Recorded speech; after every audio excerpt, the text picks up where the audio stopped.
श्री गणेशाय नमः। अथ श्री रामरक्षास्तोत्रं विनियोगः। ओम अस्य श्री रामरक्षास्तोत्रमन्त्रस्य बुधकौशिक ऋषिः श्री सीतारामचन्द्रो देवता अनुष्टुप् छन्दः सीताशक्तिः श्रीमद्हनुमान कीलकम् श्रीरामचन्द्र प्रीत्यर्थे रामरक्षास्तोत्रजपे विनियोगः। ध्यानम्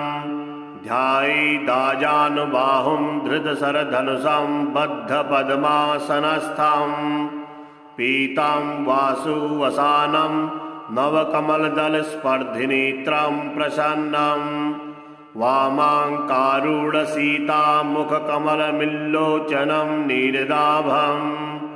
नानालङ्कारदीप्तं दधतमुरजटा मण्डनं रामचन्द्रं चरितं रघुनाथस्य शतकोटिप्रविस्तरम् एकैकमक्षरं पुंसां महापातकनाशनं ध्यात्वा नीलोत्पलश्यामं रामं राजीवलोचनं जानकीलक्ष्मणोपेतं जटामुकुटमण्डितं शासितूणधनुर्बाणपाणिं नक्ताञ्चरान्तकं स्वलीलया जगत्त्रातुर्माविर्भूतमजं विभुं रामरक्षां पठेत् प्राज्ञः पापघ्निं सर्वकामदां शिरो मे राघवः पातु भालं दशरथात्मजः कौसल्येयो दृशो पातु विश्वामित्रप्रियः श्रुति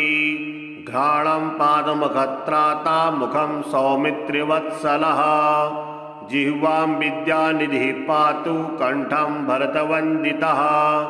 स्कन्धौ दिव्यायुधः पातु भुजौ भग्नेशकारमुखः करौ सीतापतिः पातु हृदयं दामजग्नजित् मध्यं पातु खरध्वंसी नाभिं जाम्बवदाश्रयः सुग्रीवेशः कटी पातु शक्तनी हनुमत्प्रभुः उरुरघुत्तमः पातु रक्षः कुलविनाशकृत् जानुनीशेत्कृत् पातु जङ्गे दशमुखान्तकः पादो विभीषणः श्रीदः पातु रामोऽखिलं वपुः एतां रामबलोपेतां रक्षां यः सुकृती पठेत् सचिरायुः सुखी पुत्री विजयी विनयी भवेत् पातालभूतलव्योमाचारिणच्छद्मचारिणः न दृष्टमविशस्ताक्षै रक्षितं रामनामभिः रामेति रामभद्रेति रामचन्द्रेति वा स्मरन् नरो न लिप्यते पापैः भुक्तिं मुक्तिं च विन्दति जगज्जैत्रैकमन्त्रेण रामनाम्नाभिरक्षितं यः कण्ठे धारयेत् तस्य करस्थाः सर्वसिद्धयः वज्रपञ्जरनामेदं यो रामकवचं स्मरेत्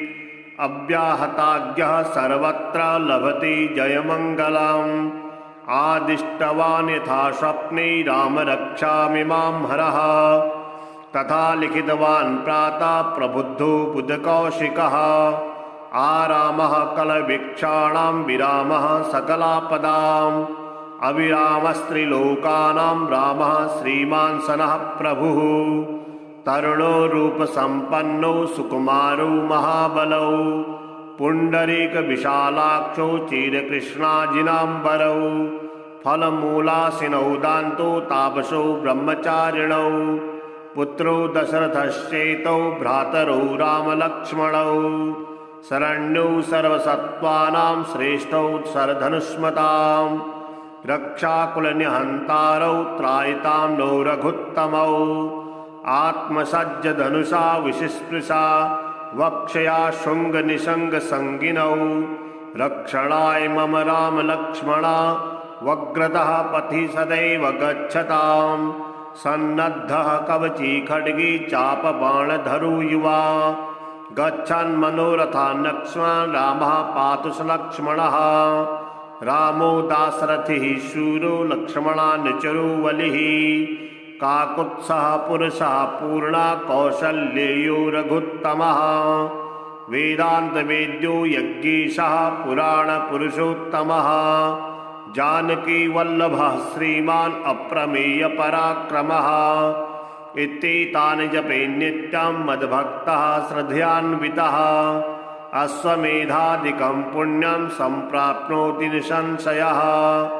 रामं दुर्वादलश्यामं पद्माक्षं पीतवाससां स्तुवन्ति नामभिर्दिव्यैः न ते संसारिणो नराः रामं लक्ष्मणं पूर्वजं रघुवरं सीतापतिं सुन्दरं काकुत्सं करुणार्णवं गुणनिधिं विप्रप्रियं धार्मिकं राजेन्द्रं सत्यसन्धं दशरथतनयं श्यामलं शान्तमूर्तिं वन्दे लोकाभिरामं रघुकुलतिलकं राघवं रावणारिं रामाय रामभद्राय रामचन्द्राय वेधसे रघुनाथाय नाथाय सीतायाः पतये नमः। श्रीराम राम रघुनन्दन राम राम श्रीराम राम भरताग्रज राम राम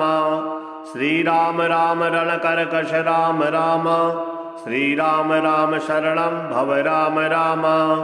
श्रीरामचन्द्र चरणौ मनसा स्मरामि श्रीरामचन्द्र चरणौ वचसा गृह्णामि श्रीरामचन्द्र चरणौ शिरसा नमामि श्रीरामचन्द्र चरणौ शरणं प्रपद्ये माता रामो मत्पिता रामचन्द्रः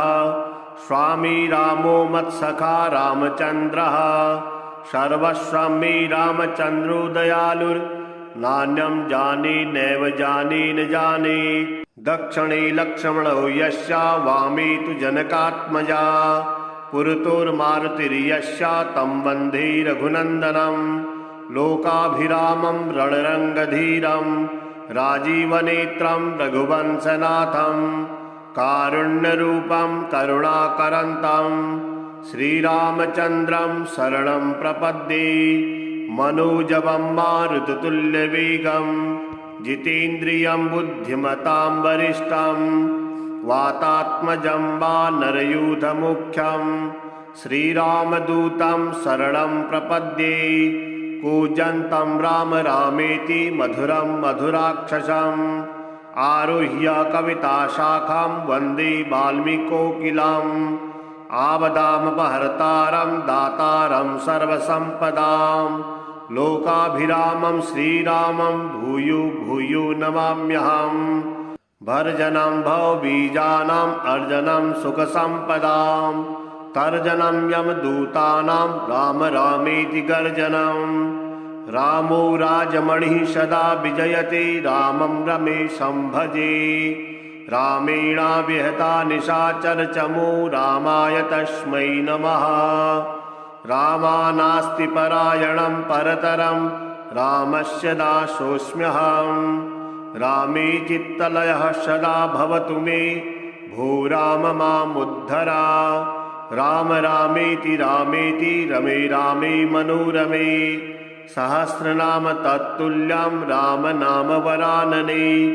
राम नाम वरानने ॐ नमः इति चरितं रघुनाथस्य शतकोटिप्रविस्तरम् एकैकमक्षरं पुंसां महापातकनाशनं धात्वा नीलोत्पलश्यामं रामं राजीवलोचनं जानकी लक्ष्मणोपेतं जटामुकुटमण्डितं शासितूणधनुर्बाणा पाणिं नक्ताञ्चरान्तकं स्वलीलया जगत्त्रातुर्माविर्भूतमजं विभुं राम रक्षां पठेत् प्राज्ञः पापघ्निं सर्वकामदां शिरो मे राघवः पातु भालं दशरथात्मजः कौसल्येयो दृशो पातु विश्वामित्रप्रियः श्रुति घ्राणं पादमखत्राता मुखं सौमित्रिवत्सलः जिह्वां विद्यानिधिः पातु कण्ठं भरतवन्दितः स्कन्धौ दिव्यायुधः पातु भुजौ भग्नेशकारमुखः करौ सीतापतिः पातु हृदयं दामजग्नजित् मध्यं पातु खरध्वंसी नाभिं जाम्बवदाश्रयः सुग्रीवेशः कटी पातु शक्तनी हनुमत्प्रभुः उरुरघुत्तमः पातु रक्षः कुलविनाशकृत् जानुनिषेधकृत् पातु जङ्गे दशमुखान्तकः पादो विभीषणः श्रीदः पातु रामोऽखिलं वपुः एतां रामबलोपेतां रक्षां यः सुकृती पठेत् सचिरायुः सुखी पुत्री विजयी विनयी भवेत् पातालभूतलव्योमाचारिणच्छद्मचारिणः न दृष्टमविशस्ताक्षै रक्षितं रामनामभिः रामेति रामभद्रेति रामचन्द्रेति वा स्मरन् नरो न लिप्यते पापैः भुक्तिं मुक्तिं च विन्दति जगज्जैत्रैकमन्त्रेण रामनाम्नाभिरक्षितं यः कण्ठे धारयेत् तस्य करस्थाः सर्वसिद्धयः वज्रपञ्जरनामेदं यो रामकवचं स्मरेत् अव्याहताज्ञः सर्वत्र लभते जयमङ्गलम् आदिष्टवान् यथा स्वप्ने रामरक्षामिमां हरः तथा लिखितवान् प्रातः प्रबुद्धो बुधकौशिकः आरामः कलवीक्षाणां विरामः सकलापदाम् अविरामस्त्रिलोकानां रामः श्रीमान् सनः प्रभुः तरुणो रूपसम्पन्नो सुकुमारो महाबलौ पुण्डरीकविशालाक्षो चिरकृष्णाजिनाम्बरौ फलमूलासिनौ दान्तो तापसो ब्रह्मचारिणौ पुत्रो दशरथश्चेतौ भ्रातरौ रामलक्ष्मणौ शरण्यौ सर्वसत्त्वानां श्रेष्ठौ शरधनुष्मताम् रक्षाकुलनिहन्तारौ त्रायितां नो रघुत्तमौ आत्मसज्जधनुषा विशिस्पृशा वक्षया शृङ्गनिषङ्गसङ्गिनौ रक्षणाय मम रामलक्ष्मणा वग्रतः पथि सदैव गच्छताम् सन्नद्धः कवची खड्गी चापबाणधरो युवा गच्छन् मनोरथान्नक्ष्मान् रामः पातु स लक्ष्मणः रामो दाशरथिः शूरो लक्ष्मणानुचरो बलिः काकुत्सः पुरुषः पूर्णा कौसल्येयो रघुत्तमः वेदान्तवेद्यो यज्ञेशः पुराणपुरुषोत्तमः जानकीवल्लभः श्रीमान् अप्रमेयपराक्रमः इत्येतानि जपे नित्यं मद्भक्तः श्रद्धयान्वितः अश्वमेधादिकं पुण्यं सम्प्राप्नोति निसंशयः रामं दुर्वादलश्यामं पद्माक्षं पीतवाससां स्तुवन्ति नामभिर्दिव्येन ते संसारिणो नराः रामं लक्ष्मणं पूर्वजं रघुवरं सीतापतिं सुन्दरं काकुत्सं करुणार्णवं गुणनिधिं विप्रप्रियं धार्मिकं राजेन्द्रं सत्यसन्धं दशरथतनयं श्यामलं शान्तमूर्तिं वन्दे लोकाभिरामं रघुकुलतिलकं राघवं रावणारिं रामाय रामभद्राय रामचन्द्राय वेधसे रघुनाथाय नाथाय सीतायाः पतये नमः। श्रीराम राम रघुनन्दन राम राम श्रीराम राम भरताग्रज राम राम श्रीराम राम रणकर्कश राम राम श्रीराम राम शरणं भव राम राम श्रीरामचन्द्र चरणौ मनसा स्मरामि श्रीरामचन्द्र चरणौ वचसा गृह्णामि श्रीरामचन्द्र चरणौ शिरसा नमामि श्रीरामचन्द्र चरणौ शरणं प्रपद्ये माता रामो मत्पिता रामचन्द्रः स्वामी रामो मत्सखा रामचन्द्रः सर्वस्वं मे रामचन्द्रो दयालुर्नान्यं जाने नैव जाने न जाने दक्षिणे लक्ष्मणो यस्य वामे तु जनकात्मजा पुरतोर्मारुतिर्यस्य तं वन्दे रघुनन्दनं लोकाभिरामं रणरङ्गधीरं राजीवनेत्रं रघुवंशनाथं कारुण्यरूपं करुणाकरन्तं श्रीरामचन्द्रं शरणं प्रपद्ये मनोजवं मारुततुल्यवेगं जितेन्द्रियं बुद्धिमतां वरिष्ठं वातात्मजं वानरयूथमुख्यं श्रीरामदूतं शरणं प्रपद्ये कूजन्तं राम रामेति मधुरं मधुराक्षसम् आरुह्य कविताशाखां वन्दे वाल्मीकोकिलम् आवदामपहर्तारं दातारं सर्वसम्पदां लोकाभिरामं श्रीरामं भूयो भूयो नमाम्यहम् भर्जनं भवबीजानाम् अर्जनं सुखसम्पदां तर्जनं यमदूतानां राम रामेति गर्जनम् रामो राजमणिः सदा विजयते रामं रमेशं भजे रामेणाव्यहता निशाचरचमो रामाय तस्मै नमः रामानास्ति परायणं परतरं रामस्य दासोऽस्म्यहम् रामे चित्तलयः सदा भवतु मे भो राम मामुद्धर राम रामेति रमे रामे मनोरमे सहस्रनाम तत्तुल्यं राम नाम वरानने राम नाम वरानने ॐ नमः इति चरितं रघुनाथस्य शतकोटिप्रविस्तरम् एकैकमक्षरं पुंसां महापातकनाशनं धात्वा नीलोत्पलश्यामं रामं राजीवलोचनं जानकीलक्ष्मणोपेतं जटामुकुटमण्डितम् शासितूणधनुर्बाणा पाणिं नक्ताञ्चरान्तकं स्वलीलया जगत्त्रातुर्माविर्भूतमजं विभुं रामरक्षां पठेत् प्राज्ञः पापघ्निं सर्वकामदां शिरो मे राघवः पातु भालं दशरथात्मजः कौसल्येयो दृशो पातु विश्वामित्रप्रियः श्रुति घ्राणं पादमखत्राता मुखं सौमित्रिवत्सलः जिह्वां विद्यानिधिः पातु कण्ठं भरतवन्दितः स्कन्धौ दिव्यायुधः पातु भुजौ भग्नेशकारमुखः करौ सीतापतिः पातु हृदयं दामजग्नजित् मध्यं पातु खरध्वंसी नाभिं जाम्बवदाश्रयः सुग्रीवेशः कटी पातु शक्तनी हनुमत्प्रभुः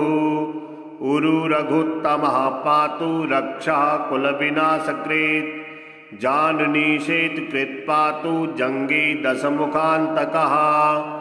पादो विभीषणः श्रीदः पातु रामोऽखिलं वपुः एतां रामबलोपेतां रक्षां यः सुकृती पठेत् सचिरायुः सुखी पुत्री विजयी विनयी भवेत् पातालभूतलव्योमाचारिणच्छद्मचारिणः न दृष्टमविशस्ताक्षै रक्षितं रामनामभिः रामेति रामभद्रेति रामचन्द्रेति वा स्मरन् नरो न लिप्यते पापैः भुक्तिं मुक्तिं च विन्दति जगज्जैत्रैकमन्त्रेण रामनाम्नाभिरक्षितं यः कण्ठे धारयेत् तस्य करस्थाः सर्वसिद्धयः वज्रपञ्जरनामेदं यो रामकवचं स्मरेत् अव्याहताज्ञः सर्वत्र लभते जयमङ्गलम् आदिष्टवान् यथा स्वप्ने रामरक्षामिमां हरः तथा लिखितवान् प्रातः प्रबुद्धो बुधकौशिकः आरामः कलवीक्षाणां विरामः सकलापदाम् अविरामस्त्रिलोकानां रामः श्रीमान् सनः प्रभुः तरुणो रूपसम्पन्नो सुकुमारो महाबलौ पुण्डरीकविशालाक्षो चिरकृष्णाजिनाम्बरौ फलमूलासिनौ दान्तो तापसो ब्रह्मचारिणौ पुत्रो दशरथश्चेतौ भ्रातरौ रामलक्ष्मणौ शरण्यौ सर्वसत्त्वानां श्रेष्ठौ शरधनुष्मतां रक्षाकुलनिहन्तारौ त्रायितां नो रघुत्तमौ आत्मसज्जधनुषा विशिस्पृशा वक्षया शृङ्गनिषङ्गसङ्गिनौ रक्षणाय मम रामलक्ष्मणा वग्रतः पथि सदैव गच्छताम् सन्नद्धः कवची खड्गी चापबाणधरो युवा गच्छन् मनोरथान् लक्ष्मणान् रामः पातु स लक्ष्मणः रामो दाशरथिः शूरो लक्ष्मणानुचरो बलिः काकुत्स्थः पुरुषः पूर्णा कौसल्येयो रघुत्तमः वेदान्तवेद्यो यज्ञेशः पुराणपुरुषोत्तमः जानकीवल्लभः श्रीमान् अप्रमेयपराक्रमः इत्येतानि जपे नित्यं मद्भक्तः श्रद्धयान्वितः अश्वमेधादिकं पुण्यं सम्प्राप्नोति निसंशयः रामं दुर्वादलश्यामं पद्माक्षं पीतवाससां स्तुवन्ति नामभिर्दिव्येन ते संसारिणो नराः रामं लक्ष्मणं पूर्वजं रघुवरं सीतापतिं सुन्दरं काकुत्स्थं करुणार्णवं गुणनिधिं विप्रप्रियं धार्मिकं राजेन्द्रं सत्यसन्धं दशरथतनयं श्यामलं शान्तमूर्तिं वन्दे लोकाभिरामं रघुकुलतिलकं राघवं रावणारिं रामाय रामभद्राय रामचन्द्राय वेधसे रघुनाथाय नाथाय सीतायाः पतये नमः। श्रीराम राम रघुनन्दन राम राम श्रीराम राम भरताग्रज राम राम श्रीराम राम रणकर्कश राम राम श्रीराम राम शरणं भव राम राम श्रीरामचन्द्र चरणौ मनसा स्मरामि श्रीरामचन्द्र चरणौ वचसा गृह्णामि श्रीरामचन्द्र चरणौ शिरसा नमामि श्रीरामचन्द्र चरणौ शरणं प्रपद्ये माता रामो मत्पिता रामचन्द्रः स्वामी रामो मत्सखा रामचन्द्रः सर्वस्वं मे रामचन्द्रो दयालुर्नान्यं जाने नैव जाने न जाने दक्षिणे लक्ष्मणो यस्य वामे तु जनकात्मजा पुरतोर्मारुतिर्यस्य तं वन्दे रघुनन्दनं लोकाभिरामं रणरङ्गधीरं राजीवनेत्रं रघुवंशनाथं कारुण्यरूपं करुणाकरन्तं श्रीरामचन्द्रं शरणं प्रपद्ये मनोजवं मारुततुल्यवेगं जितेन्द्रियं बुद्धिमतां वरिष्ठं वातात्मजं वानरयूथमुख्यं श्रीरामदूतं शरणं प्रपद्ये कूजन्तं राम रामेति मधुरं मधुराक्षसम् आरुह्य कविताशाखां वन्दे वाल्मीकोकिलम् आवदामपहर्तारं दातारं सर्वसम्पदां लोकाभिरामं श्रीरामं भूयो भूयो नमाम्यहम् भर्जनं भवबीजानाम् अर्जनं सुखसम्पदां तर्जनं यमदूतानां राम रामेति गर्जनम् रामो राजमणिः सदा विजयते रामं रमेशं भजे रामेणाव्यहता निशाचरचमो रामाय तस्मै नमः रामानास्ति परायणं परतरं रामस्य दासोऽस्म्यहम् रामे चित्तलयः सदा भवतु मे भो राम मामुद्धर राम रामेति रमे रामे मनोरमे सहस्रनाम तत्तुल्यं राम नाम वरानने राम नाम वरानने ॐ नमः इति चरितं रघुनाथस्य शतकोटिप्रविस्तरम् एकैकमक्षरं पुंसां महापातकनाशनं धात्वा नीलोत्पलश्यामं रामं राजीवलोचनं जानकीलक्ष्मणोपेतं जटामुकुटमण्डितं शासितूणधनुर्बाणा पाणिं नक्ताञ्चरान्तकं स्वलीलया जगत्त्रातुर्माविर्भूतमजं विभुं रामरक्षां पठेत् प्राज्ञः पापघ्निं सर्वकामदां शिरो मे राघवः पातु भालं दशरथात्मजः कौसल्येयो दृशो पातु विश्वामित्रप्रियः श्रुति घ्राणं पादमुखत्राता मुखं सौमित्रिवत्सलः जिह्वां विद्यानिधिः पातु कण्ठं भरतवन्दितः स्कन्धौ दिव्यायुधः पातु भुजौ भग्निशकारमुखः करौ सीतापतिः पातु हृदयं दामदग्नजित् मध्यं पातु खरध्वंसी नाभिं जाम्बवदाश्रयः सुग्रीवेशः कटी पातु शक्तनी हनुमत्प्रभुः उरु रघुत्तमः पातु रक्षः कुलविनाशकृत् जानुनिषेधकृत् पातु जङ्गे दशमुखान्तकः पादो विभीषणः श्रीदः पातु रामोऽखिलं वपुः एतां रामबलोपेतां रक्षां यः सुकृती पठेत् सचिरायुः सुखी पुत्री विजयी विनयी भवेत् पातालभूतलव्योमाचारिणच्छद्मचारिणः न दृष्टमविशस्ताक्षै रक्षितं रामनामभिः रामेति रामभद्रेति रामचन्द्रेति वा स्मरन् नरो न लिप्यते पापैः भुक्तिं मुक्तिं च विन्दति जगज्जैत्रैकमन्त्रेण रामनाम्नाभिरक्षितं यः कण्ठे धारयेत् तस्य करस्थाः सर्वसिद्धयः वज्रपञ्जरनामेदं यो रामकवचं स्मरेत् अव्याहताज्ञः सर्वत्र लभते जयमङ्गलम् आदिष्टवान् यथा स्वप्ने रामरक्षामिमां हरः तथा लिखितवान् प्रातः प्रबुद्धो बुधकौशिकः आरामः कलवीक्षाणां विरामः सकलापदाम् अविरामस्त्रिलोकानां रामः श्रीमान् सनः प्रभुः तरुणो रूपसम्पन्नो सुकुमारो महाबलौ पुण्डरीकविशालाक्षो चिरकृष्णाजिनाम्बरौ फलमूलासिनौ दान्तो तापसो ब्रह्मचारिणौ पुत्रो दशरथश्चेतौ भ्रातरौ रामलक्ष्मणौ शरण्यौ सर्वसत्त्वानां श्रेष्ठौ शरधनुष्मतां रक्षाकुलनिहन्तारौ त्रायितां नो रघुत्तमौ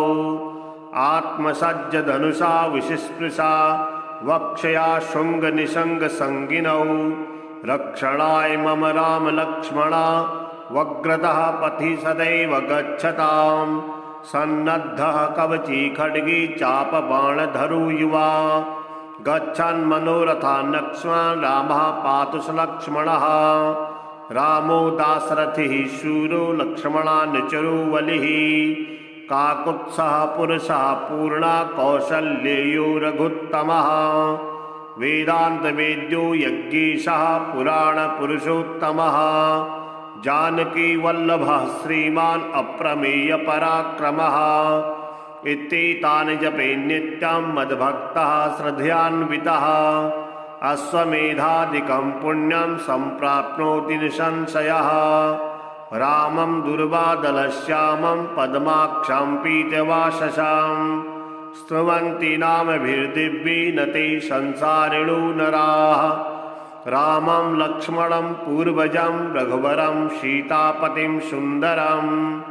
काकुत्सं करुणार्णवं गुणनिधिं विप्रप्रियं धार्मिकं राजेन्द्रं सत्यसन्धं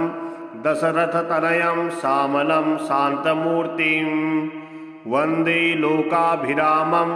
रघुकुलतिलकं राघवं रावणारिं रामाय रामभद्राय रामचन्द्राय वेधसे रघुनाथाय नाथाय सीतायाः पतये नमः। श्रीराम राम रघुनन्दन राम राम श्रीराम राम भरताग्रज राम राम श्रीराम राम रणकर्कश राम राम श्रीराम राम शरणं भव राम राम श्रीरामचन्द्र चरणौ मनसा स्मरामि श्रीरामचन्द्र चरणौ वचसा गृह्णामि श्रीरामचन्द्र चरणौ शिरसा नमामि श्रीरामचन्द्र चरणौ शरणं प्रपद्ये माता रामो मत्पिता रामचन्द्रः स्वामी रामो मत्सखा रामचन्द्रः सर्वस्वं मे रामचन्द्रो दयालुर्नान्यं जाने नैव जाने न जाने दक्षिणे लक्ष्मणो यस्य वामे तु जनकात्मजा पुरतोर्मारुतिर्यस्य तं वन्दे रघुनन्दनं लोकाभिरामं रणरङ्गधीरं राजीवनेत्रं रघुवंशनाथं कारुण्यरूपं करुणाकरन्तं श्रीरामचन्द्रं शरणं प्रपद्ये मनोजवं मारुततुल्यवेगं जितेन्द्रियं बुद्धिमतां वरिष्ठं वातात्मजं वानरयूथमुख्यं श्रीरामदूतं शरणं प्रपद्ये कूजन्तं राम रामेति मधुरं मधुराक्षसम् आरुह्य कविताशाखां वन्दे वाल्मीकोकिलम् आवदामपहर्तारं दातारं सर्वसम्पदां लोकाभिरामं श्रीरामं भूयो भूयो नमाम्यहम् भर्जनं भवबीजानाम् अर्जनं सुखसम्पदां तर्जनं यमदूतानां राम रामेति गर्जनम् रामो राजमणिः सदा विजयते रामं रमेशं भजे रामेणाव्यहता निशाचरचमो रामाय तस्मै नमः रामानास्ति परायणं परतरं रामस्य दासोऽस्म्यहम् रामे चित्तलयः सदा भवतु मे भो राम मामुद्धर राम रामेति रमे रामे मनोरमे सहस्रनाम तत्तुल्यं राम नाम वरानने राम नाम वरानने ॐ नमः इति चरितं रघुनाथस्य शतकोटिप्रविस्तरम् एकैकमक्षरं पुंसां महापातकनाशनं धात्वा नीलोत्पलश्यामं रामं राजीवलोचनं जानकीलक्ष्मणोपेतं जटामुकुटमण्डितं शासितूणधनुर्बाणापाणिं नक्ताञ्चरान्तकं स्वलीलया जगत्त्रातुर्माविर्भूतमजं विभुं राम रक्षां पठेत् प्राज्ञः पापघ्निं सर्वकामदां शिरो मे राघवः पातु भालं दशरथात्मजः कौसल्येयो दृशो पातु विश्वामित्रप्रियः श्रुति घ्राणं पादमखत्राता मुखं सौमित्रिवत्सलः जिह्वां विद्यानिधिः पातु कण्ठं भरतवन्दितः स्कन्धौ दिव्यायुधः पातु भुजौ भग्नेशकारमुखः करौ सीतापतिः पातु हृदयं दामजग्नजित् मध्यं पातु खरध्वंसी नाभिं जाम्बवदाश्रयः सुग्रीवेशः कटी पातु शक्तनी हनुमत्प्रभुः उरुरघुत्तमः पातु रक्षः कुलविनाशकृत् जानुनीशेत्कृत् पातु जङ्गे दशमुखान्तकः पादो विभीषणः श्रीदः पातु रामोऽखिलं वपुः एतां रामबलोपेतां रक्षां यः सुकृती पठेत् सचिरायुः सुखी पुत्री विजयी विनयी भवेत् पातालभूतलव्योमाचारिणच्छद्मचारिणः न दृष्टमविशस्ताक्षै रक्षितं रामनामभिः रामेति रामभद्रेति रामचन्द्रेति वा स्मरन् नरो न लिप्यते पापैः भुक्तिं मुक्तिं च विन्दति जगज्जैत्रैकमन्त्रेण रामनाम्नाभिरक्षितं यः कण्ठे धारयेत् तस्य करस्थाः सर्वसिद्धयः वज्रपञ्जरनामेदं यो रामकवचं स्मरेत् अव्याहताज्ञः सर्वत्र लभते जयमङ्गलम् आदिष्टवान् यथा स्वप्ने राम रक्षामि मां हरः तथा लिखितवान् प्रातः प्रबुद्धो बुधकौशिकः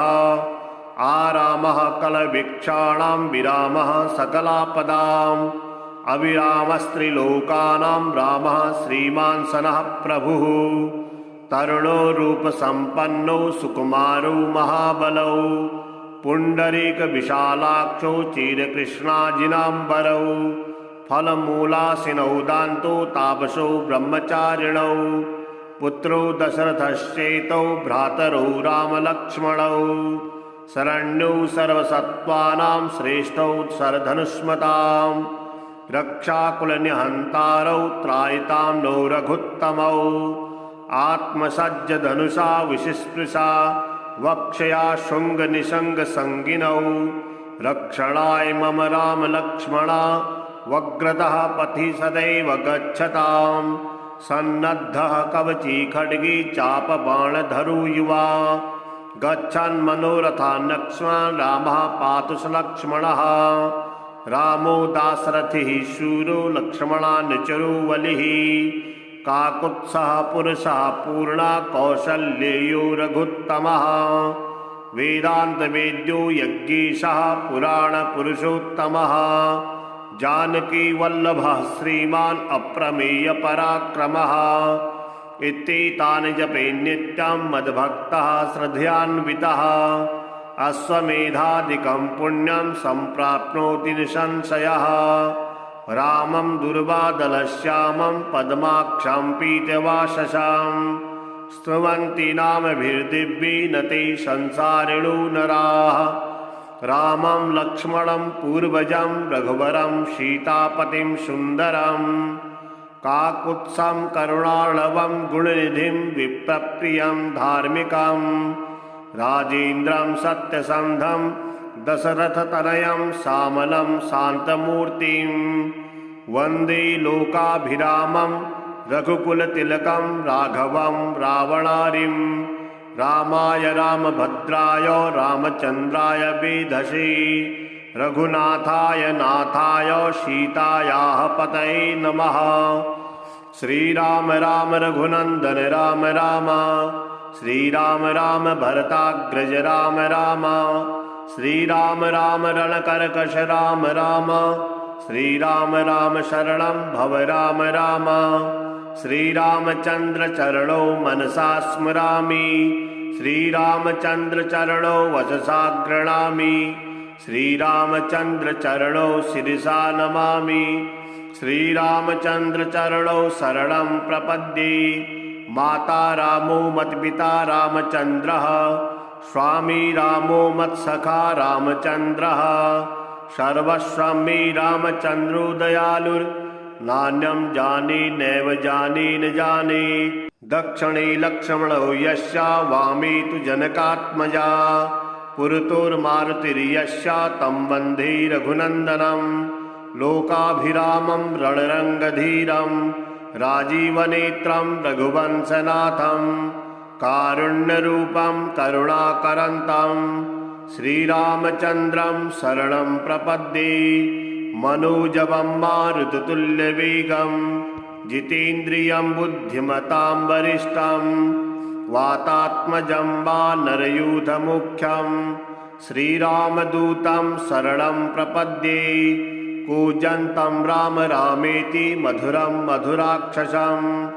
आरुह्य कविताशाखां वन्दे वाल्मीकोकिलम् आवदामपहर्तारं दातारं सर्वसम्पदां लोकाभिरामं श्रीरामं भूयो भूयो नमाम्यहम् भर्जनं भवबीजानाम् अर्जनं सुखसम्पदां तर्जनं यमदूतानां राम रामेति गर्जनम् रामो राजमणिः सदा विजयते रामं रमेशं भजे रामेणाव्यहता निशाचरचमो रामाय तस्मै नमः रामानास्ति परायणं परतरं रामस्य दासोऽस्म्यहम् रामे चित्तलयः सदा भवतु मे भो राम मामुद्धर राम रामेति रामेति रमे रामे मनोरमे सहस्रनाम तत्तुल्यं राम नाम वरानने राम नाम वरानने ॐ नमः इति चरितं रघुनाथस्य शतकोटिप्रविस्तरम् एकैकमक्षरं पुंसां महापातकनाशनं धात्वा नीलोत्पलश्यामं रामं राजीवलोचनं जानकीलक्ष्मणोपेतं जटामुकुटमण्डितं शासितूणधनुर्बाणा पाणिं नक्ताञ्चरान्तकं स्वलीलया जगत्त्रातुर्माविर्भूतमजं विभुं रामरक्षां पठेत् प्राज्ञः पापघ्निं सर्वकामदां शिरो मे राघवः पातु भालं दशरथात्मजः कौसल्येयो दृशो पातु विश्वामित्रप्रियः श्रुति घ्राणं पादमखत्राता मुखं सौमित्रिवत्सलः जिह्वां विद्यानिधिः पातु कण्ठं भरतवन्दितः स्कन्धौ दिव्यायुधः पातु भुजौ भग्नेशकारमुखः करौ सीतापतिः पातु हृदयं दामजग्नजित् मध्यं पातु खरध्वंसी नाभिं जाम्बवदाश्रयः सुग्रीवेशः कटी पातु शक्तनी हनुमत्प्रभुः उरु रघुत्तमः पातु रक्षः कुलविनाशकृत् जानुनीशेत्कृत् पातु जङ्गे दशमुखान्तकः पादो विभीषणः श्रीदः पातु रामोऽखिलं वपुः एतां रामबलोपेतां रक्षां यः सुकृती पठेत् सचिरायुः सुखी पुत्री विजयी विनयी भवेत् पातालभूतलव्योमाचारिणच्छद्मचारिणः न दृष्टमपि शस्त्रास्त्रै रक्षितं रामनामभिः रामेति रामभद्रेति रामचन्द्रेति वा स्मरन् नरो न लिप्यते पापैः भुक्तिं मुक्तिं च विन्दति जगज्जैत्रैकमन्त्रेण रामनाम्नाभिरक्षितं यः कण्ठे धारयेत् तस्य करस्थाः सर्वसिद्धयः वज्रपञ्जरनामेदं यो रामकवचं स्मरेत् अव्याहताज्ञः सर्वत्र लभते जयमङ्गलम् आदिष्टवान् यथा स्वप्ने राम रक्षामि मां हरः तथा लिखितवान् प्रातः प्रबुद्धो बुधकौशिकः आरामः कलवीक्षाणां विरामः सकलापदाम् अविरामस्त्रिलोकानां रामः श्रीमान् सनः प्रभुः तरुणो रूपसम्पन्नो सुकुमारो महाबलौ पुण्डरीकविशालाक्षो चिरकृष्णाजिनाम्बरौ फलमूलासिनौ दान्तो तापसो ब्रह्मचारिणौ पुत्रो दशरथश्चेतौ भ्रातरौ रामलक्ष्मणौ शरण्यौ सर्वसत्त्वानां श्रेष्ठौ शरधनुष्मताम् रक्षाकुलनिहन्तारौ त्रायितां नो रघुत्तमौ आत्मसज्जधनुषा विशिस्पृशा वक्षया शुङ्गनिशङ्गसङ्गिनौ रक्षणाय मम रामलक्ष्मणा वग्रतः पथि सदैव गच्छताम् सन्नद्धः कवची खड्गी चापबाणधरो युवा गच्छन् मनोरथान् लक्ष्मण रामः पातु स लक्ष्मणः रामो दाशरथिः शूरो लक्ष्मणानुचरो बलिः काकुत्सः पुरुषः पूर्णा कौसल्येयो रघुत्तमः वेदान्तवेद्यो यज्ञेशः पुराणपुरुषोत्तमः जानकीवल्लभः श्रीमान् अप्रमेयपराक्रमः इत्येतानि जपे नित्यं मद्भक्तः श्रद्धयान्वितः अश्वमेधादिकं पुण्यं सम्प्राप्नोति निसंशयः रामं दुर्वादलश्यामं पद्माक्षं पीतवाससां स्तुवन्ति नामभिर्दिव्येन ते संसारिणो नराः रामं लक्ष्मणं पूर्वजं रघुवरं सीतापतिं सुन्दरं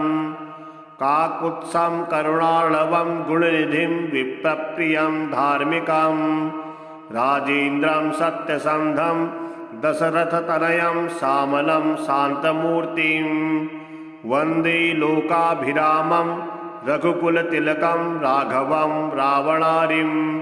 रामाय रामभद्राय रामचन्द्राय वेधसे रघुनाथाय नाथाय सीतायाः पतये नमः। श्रीराम राम रघुनन्दन राम राम श्रीराम राम भरताग्रज राम राम श्रीराम राम रणकर्कश राम राम श्रीराम राम शरणं भव राम राम श्रीरामचन्द्र चरणौ मनसा स्मरामि श्रीरामचन्द्र चरणौ वचसा गृह्णामि श्रीरामचन्द्र चरणौ शिरसा नमामि श्रीरामचन्द्र चरणौ शरणं प्रपद्ये माता रामो मत्पिता रामचन्द्रः स्वामी रामो मत्सखा रामचन्द्रः सर्वस्वं मे रामचन्द्रो दयालुर्नान्यं जाने नैव जाने न जाने। दक्षिणे लक्ष्मणो यस्य वामे तु जनकात्मजा पुरतोर्मारुतिर्यस्य तं वन्दे रघुनन्दनं। लोकाभिरामं रणरङ्गधीरं राजीवनेत्रं रघुवंशनाथं कारुण्यरूपं करुणाकरन्तं श्रीरामचन्द्रं शरणं प्रपद्ये। मनोजवं मारुततुल्यवेगं जितेन्द्रियं बुद्धिमतां वरिष्ठं वातात्मजं वानरयूथमुख्यं श्रीरामदूतं शरणं प्रपद्ये। कूजन्तं राम रामेति मधुरं मधुराक्षसम् आरुह्य कविताशाखां वन्दे वाल्मीकोकिलम्। आवदामपहर्तारं दातारं सर्वसम्पदां लोकाभिरामं श्रीरामं भूयो भूयो नमाम्यहम्। भर्जनं भवबीजानाम् अर्जनं सुखसम्पदां तर्जनं यमदूतानां राम रामेति गर्जनम्। रामो राजमणिः सदा विजयते रामं रमेशं भजे। रामेणाभिहता निशाचरचमो रामाय तस्मै नमः। रामानास्ति परायणं परतरं रामस्य दासोऽस्म्यहम्। रामे चित्तलयः सदा भवतु मे भो राम मामुद्धर। राम रामेति रामेति रमे रामे मनोरमे सहस्रनाम तत्तुल्यं राम नाम वरानने। राम नाम वरानने ॐ नमः इति। चरितं रघुनाथस्य शतकोटि प्रविस्तरम् एकैकमक्षरं पुंसां महापातकनाशनं धात्वा नीलोत्पलश्यामं रामं राजीवलोचनं। जानकी लक्ष्मणोपेतं जटामुकुटमण्डितं शासितूणधनुर्बाणा पाणिं नक्ताञ्चरान्तकं स्वलीलया जगत्त्रातुर्माविर्भूतमजं विभुं। राम रक्षां पठेत् प्राज्ञः पापघ्निं सर्वकामदां शिरो मे राघवः पातु भालं दशरथात्मजः। कौसल्येयो दृशो पातु विश्वामित्रप्रियः श्रुति घ्राणं पादमुखत्राता मुखं सौमित्रिवत्सलः। जिह्वां विद्यानिधिः पातु कण्ठं भरतवन्दितः। स्कन्धौ दिव्यायुधः पातु भुजौ भग्नेशकारमुखः। करौ सीतापतिः पातु हृदयं दामजग्नजित्। मध्यं पातु खरध्वंसी नाभिं जाम्बवदाश्रयः। सुग्रीवेशः कटी पातु शक्तनी हनुमत्प्रभुः। उरुरघुत्तमः पातु रक्षः कुलविनाशकृत्। जानुनीशेत्कृत् पातु जङ्गे दशमुखान्तकः। पादो विभीषणः श्रीदः पातु रामोऽखिलं वपुः। एतां रामबलोपेतां रक्षां यः सुकृती पठेत् सचिरायुः सुखी पुत्री विजयी विनयी भवेत्। पातालभूतलव्योमाचारिणच्छद्मचारिणः न दृष्टमपि शस्त्रास्त्रै रक्षितं रामनामभिः। रामेति रामभद्रेति रामचन्द्रेति वा स्मरन् नरो न लिप्यते पापैः भुक्तिं मुक्तिं च विन्दति। जगज्जेत्रैकमन्त्रेण रामनाम्नाभिरक्षितं यः कण्ठे धारयेत् तस्य करस्थाः सर्वसिद्धयः। वज्रपञ्जरनामेदं यो रामकवचं स्मरेत् अव्याहताज्ञः सर्वत्र लभते जयमङ्गलम्। आदिष्टवान् यथा स्वप्ने राम रक्षामि मां हरः तथा लिखितवान् प्रातः प्रबुद्धो बुधकौशिकः। आरामः कलवीक्षाणां विरामः सकलापदाम् अविरामस्त्रिलोकानां रामः श्रीमान् सनः प्रभुः। तरुणो रूपसम्पन्नो सुकुमारो महाबलौ पुण्डरीकविशालाक्षो चिरकृष्णाजिनाम्बरौ फलमूलासिनौ दान्तो तापसो ब्रह्मचारिणौ पुत्रो दशरथश्चेतौ भ्रातरौ रामलक्ष्मणौ शरण्यौ सर्वसत्त्वानां श्रेष्ठौ शरधनुष्मताम् रक्षाकुलनिहन्तारौ त्रायितां नो रघुत्तमौ आत्मसज्जधनुषा विशिस्पृशा वक्षया शुङ्गनिशङ्गसङ्गिनौ रक्षणाय मम रामलक्ष्मणा वग्रतः पथि सदैव गच्छताम् सन्नद्धः कवची खड्गी चापबाणधरो युवा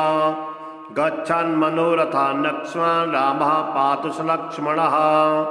रामो दाशरथिः शूरो लक्ष्मणानुचरो बलिः काकुत्स्थः पुरुषः पूर्णा कौसल्येयो रघुत्तमः वेदान्तवेद्यो यज्ञेशः पुराणपुरुषोत्तमः जानकी वल्लभः श्रीमान् अप्रमेयपराक्रमः इत्येतानि जपे नित्यं मद्भक्तः श्रद्धयान्वितः अश्वमेधादिकं पुण्यं सम्प्राप्नोति निसंशयः रामं दुर्वादलश्यामं पद्माक्षं पीतवाससां स्तुवन्ति नामभिर्दिव्येन ते संसारिणो नराः रामं लक्ष्मणं पूर्वजं रघुवरं सीतापतिं सुन्दरं काकुत्स्थं करुणार्णवं गुणनिधिं विप्रप्रियं धार्मिकं राजेन्द्रं सत्यसन्धं दशरथतनयं श्यामलं शान्तमूर्तिं वन्दे लोकाभिरामं रघुकुलतिलकं राघवं रावणारिं रामाय रामभद्राय रामचन्द्राय वेधसे रघुनाथाय नाथाय सीतायाः पतये नमः श्रीराम राम रघुनन्दन राम राम श्रीराम राम भरताग्रज राम राम श्रीराम राम रणकर्कश राम राम श्रीराम राम शरणं भव राम राम श्रीरामचन्द्र चरणौ मनसा स्मरामि श्रीरामचन्द्र चरणौ वचसा गृह्णामि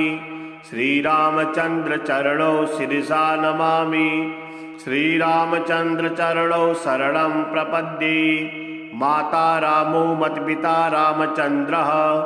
स्वामी रामो मत्सखा रामचन्द्रः